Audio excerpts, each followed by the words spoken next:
moves before on this podcast. Maybe not quite like James Edwards had said, but can you pull up the quote from James Edwards and read that out loud?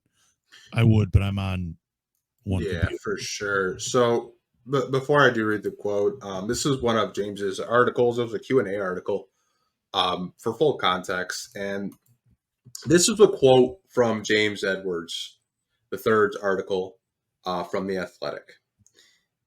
He said, "I wouldn't be surprised if the Pistons traded Marvin Bagley or James Wiseman." He said, "If Detroit looks to move Marvin Bagley or James Wiseman, it's tough to envision a rotation in which both of these guys play when Duren and Isaiah Stewart to be locks in the rotation and starting group. My gut tells me that Wiseman will be the one staying in Detroit if one of them is moved." End quote. Yeah, I mean, you and I have kind of talked about this before where I don't see how both of them, because we've kind of joked saying like the Spider-Man meme. They're both just big guys with they use their left hand. That's really where it comes from. But it's kind of redundant to have two big guys that aren't known for their defense. They kind of get tunnel vision offensively. Neither of them really have much range to their jumpers. Like, they might flash it here and there, but they're more of like your classic back to the basket bigs. Or they might have a face-up game, but it's within inside 15 feet. In today's NBA, you don't really need too many guys like that on the team. So it makes sense that James is talking about this. And I think it even makes more sense because Marvin Bagley, like, he's 24. He's closer to his ceiling than James Wiseman is just because he's older and he's been in the NBA. You kind of already know what he's going to bring to a team. I don't think either of these guys would be easy to trade, but I think because Marvin Bagley is more established as a player, he would be the easier one of the two to actually package in a trade. I think it'd be difficult for either of them, but I think Marvin Bagley, just because he's more established and people know who he is and what his game is, he'd be easier to trade than James Wiseman. But also, I can see why Troy Weaver would want to hold on to James Wiseman because there's still so much untapped potential for that guy. Yeah, like when I was reading this article, it's I read a lot of athletic articles, and I was like, why would you put that in there? Like, I'm reading the tea leaves to this article, and it's just like he's kind of hinting, like, don't be surprised if there is a trade, it could be Bagley, it could be Wiseman. Yeah. But to your point, I think if it came down to keeping a Marvin Bagley or a James Wiseman, I think Troy Weaver would be more inclined to keep Wiseman, just for the fact that he was extremely high on Wiseman coming out of the draft. Yeah. They're both high former lottery picks, but there's so much there with Wiseman.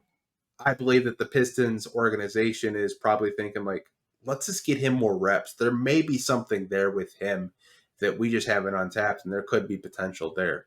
Not to say that Bagley does not have that same type of potential. I think Bagley right now has a deeper bag offensively in the post, and I think there's value there.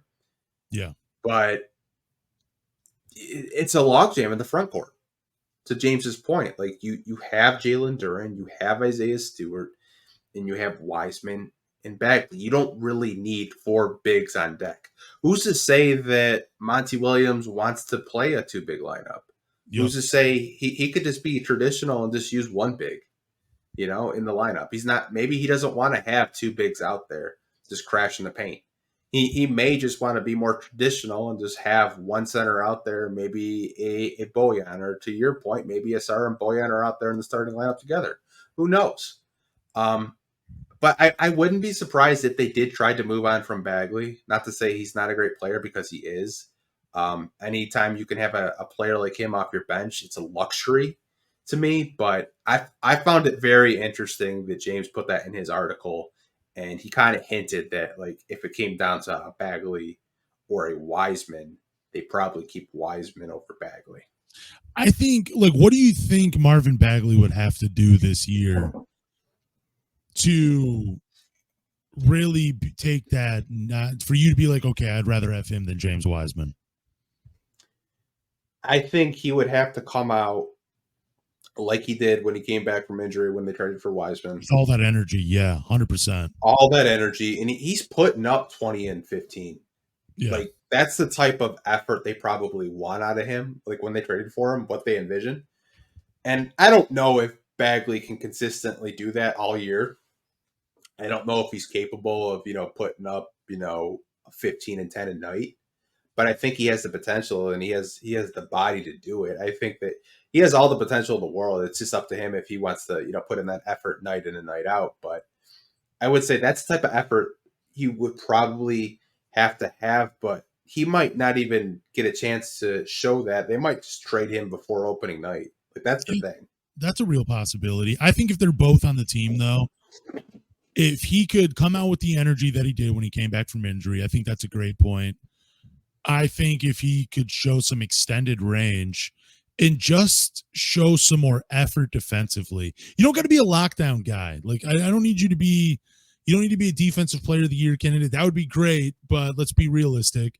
But if you could just hold your own defensively where you're not getting cooked on a nightly basis, then that's the only way. Like, because James Wiseman, to me, I agree with you. I think Marvin Bagley's the better player right now, but there's just so much untapped potential for James Wiseman.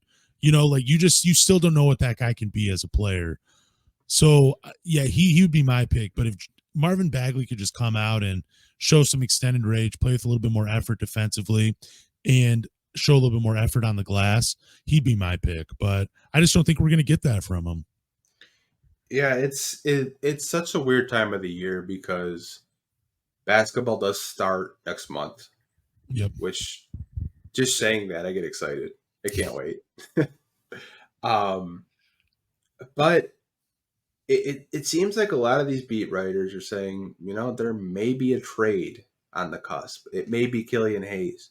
Hey, it might be James Wiseman. It might be Marvin Bagley. We just don't know. We assume there's at least one more trade before opening night.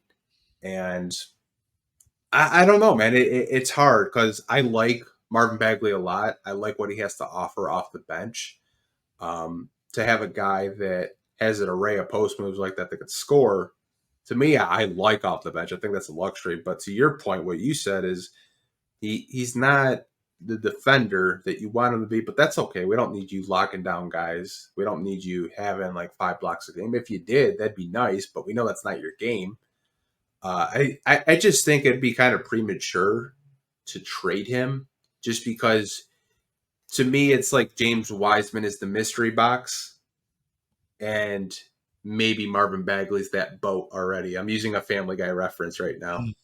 And I 100%, if you know what I'm talking about, you just don't know. Like, Bagley could, be really steady and Wiseman could just be this mystery box. And you're like, you never know what he could turn into. We just have to wait and see. But I'd like to keep them both if possible. Like I would, it just for me, I think I don't think it would be a regret if the Pistons traded him. I don't think he would, have like a revenge tour like Spencer Dinwiddie or anything like that.